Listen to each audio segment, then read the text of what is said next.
দর্শক আমন্ত্রণ জানাচ্ছি আজকের সংবাদে। শুরুতেই থাকবে সংবাদ শিরোনাম, পরে থাকবে বিস্তারিত।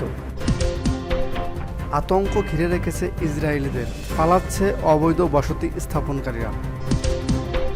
ইসরায়েলে এক ফিলিস্তিনির ছুরিকাঘাতে নিহত 2। হামাস প্রধান হত্যাকাণ্ডের ঘটনায় 24 জনেরও বেশি গ্রেপ্তার। উত্তেজনা আরও চরমে, ইসরায়েলে মুহূর্তে রকেট হামলা হিজবুল্লাহর।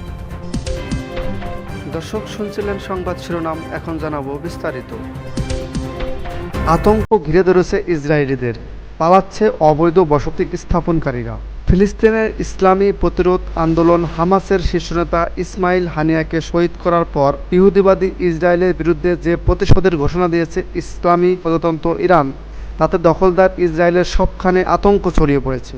অধিকৃত ভূমি থেকে অবৈধ ইহুদি বসতি স্থাপনকারীরা পালাতে শুরু করেছে। বিভিন্ন ভিডিওতে দেখা যায় ইসমাইল হানিয়া ও হিজবুল্লাহ কমান্ডার ফুয়াদ শুকুরের হত্যাকাণ্ডের পর ইসরায়েলের পথে ঘাটে ও বিমানবন্দরগুলোতে অস্বাভাবিক অবস্থা বিরাজ করছে। তেল আবিব থেকে ইসরায়েলের রাজনৈতিক বিষয়ক গবেষক ওরি গোল্ডবার্গ আল জাজিরা টেলিভিশন চ্যানেলকে দেওয়া এক সাক্ষাৎকারে বলেন, নিশ্চয়ই ইসরায়েলের জনগণ টেনশনে আছে, রাস্তাঘাটে খুব কম চলাফেরা করছে, দেখলে বোঝা যায় তাদের মধ্যে উদ্বেগ বিরাজ করছে।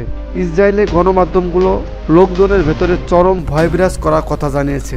ইসরায়েলে বসতি স্থাপনকারীরা আশঙ্কা করছে ইসলামী প্রজাতন্ত্রের ইরান এবার প্রতিশোধকমূলক হামলা চালাবে, তবে আগের চেয়ে বৃহত্তর এবং অধিক শক্তিশালী হবে। ইসরায়েলের হিব্রু ভাষায় কিছু গণমাধ্যম খবর দিয়েছে যে এবারের হামলায় ইরান হাইপারসনিক ক্ষেপণাস্ত্র ব্যবহার করবে, যা ইসরায়েলের প্রতিরক্ষা ব্যবস্থা আটকাতে সক্ষম নয়। ইসরায়েলের ভেতরে যখন চরমভাবে আতঙ্ক বিরাজ করছে, তখন বিশ্বের বিভিন্ন দেশ ইসরায়েল অভিমুখী বিমানের ফ্লাইট স্থগিত করছে। বাড়তি সতর্কতার অংশ হিসাবে ভারত ও পোল্যান্ড তাদের নাগরিকদের ইসরায়েল সফর থেকে বিরত থাকার পরামর্শ দিয়েছে। এছাড়া তেল আবিবের মার্কিন দূতাবাসে তাদের নাগরিকদের সতর্কতা অবলম্বন এবং নিজেদের নিরাপত্তার ব্যাপারে সাবধান থাকার কথা বলেছে। এর আগে গত 13 এপ্রিল ইরান ইসরায়েলের বিরুদ্ধে ট্রু প্রমিস নামে একটি সামরিক অভিযান পরিচালনা করে, তাতে ইরান কয়েকশো ড্রোন ও ক্ষেপণাস্ত্র ব্যবহার করেছে। ইসরায়েলে এক ফিলিস্তিনি ছুরিকাঘাতে নিহত 2। ইসরায়েলের মধ্য অঞ্চলে আজ রোববার এক ফিলিস্তিনি ছুরিকাঘাতে 2 ব্যক্তি নিহত এবং আরও 2 জন আহত হয়েছে। পরে পুলিশ গুলি করে ওই ফিলিস্তিনিকে হত্যা করে বলে জানায় ইসরায়েলি কর্তৃপক্ষ। রাজধানী তেল আবিবের কাছের হোলট সিটিতে সকালের ব্যস্ত সময় ওই হামলা ঘটনা ঘটে। হামলাকারী ছুরি হাতে একটি গ্যাস স্টেশনের কাছে একটি পার্কের কাছে থাকা লোকজনের ওপর হামলা করে বলে জানায় দেশটির অ্যাম্বুলেন্স সার্ভিস। নিহত 2 জন বয়স্ক, একজন নারী ও একজন পুরুষ। আহত 2 জনে হাসপাতালে ভর্তি করা হয়েছে। পুলিশের মুখপাত্র এলি লেবি স্থানীয় একটি টেলিভিশন চ্যানেলকে বলেন, ঘটনাস্থলে থাকা আমাদের একজন কর্মকর্তা দ্রুত ওই সন্ত্রাসীকে নিষ্ক্রিয় করে এবং তাকে আরও ভয়াবহ হামলা চালানো থেকে প্রতিহত করে। অনেক পুলিশ ঘটনাস্থলে জড়ো হয়েছে, সেখানে ব্যাপক তল্লাশি চালানো হচ্ছে বলে জানাচ্ছে পুলিশ। হামাস প্রধান হত্যাকাণ্ড, 24 জনের বেশি গ্রেপ্তার। তেহরানে হামাস প্রধান ইসমাইল হানিয়াকে হত্যার পর নিরাপত্তা ও গোয়েন্দা কর্মকর্তা সহ 24 জনের বেশি লোককে গ্রেপ্তার করেছে ইরান। ইরান ইন্টারন্যাশনালের প্রতিবেদনে এই খবর বলা হয়েছে।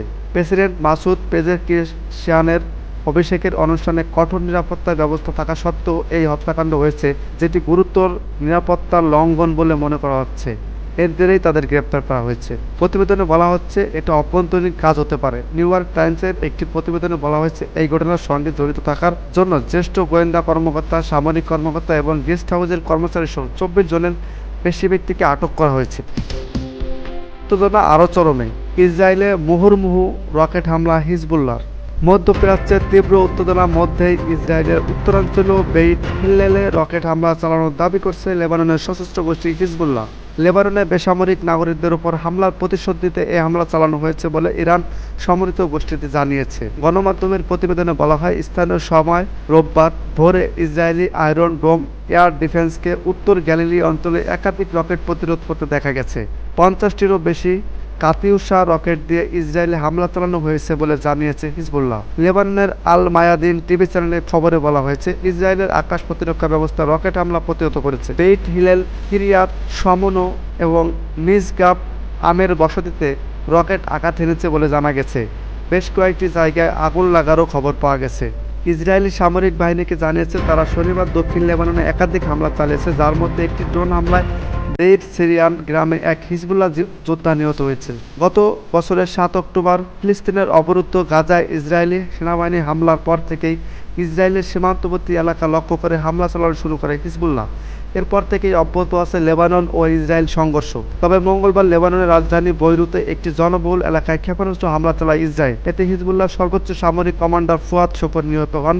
এরপরে সব হিসাব নিকাশ বদলে গেছে বলে জানিয়েছে ইরানের জাতিসংঘ মিশন। এ ব্যাপারে জাতিসংঘের মিশনের এক কর্মকর্তা বলেন, আমরা ধারণা করছি জবাব হিসাবে হিজবুল্লাহ ইসরায়েলে আরও বেশি এবং গভীরে হামলা চালাবে। দ্বিতীয়ত হলো তারা তাদের হামলা শুধুমাত্র সামরিক অবকাঠামোয় সীমাবদ্ধ রাখবে না। হিজবুল্লাহ কমান্ডার শোকর নিহত হওয়ার কয়েক ঘন্টা পর ইরানের রাজধানী তেহরানে হামলায় নিহত হন হামাস প্রধান ইসমাইল হানিয়া। এরপরই আশঙ্কা দেখা দিয়েছে হিজবুল্লাহ ও হামাস একসঙ্গে ইসরায়েলের উপর হামলা চালাতে পারে। Al Jazeera Times of Israel.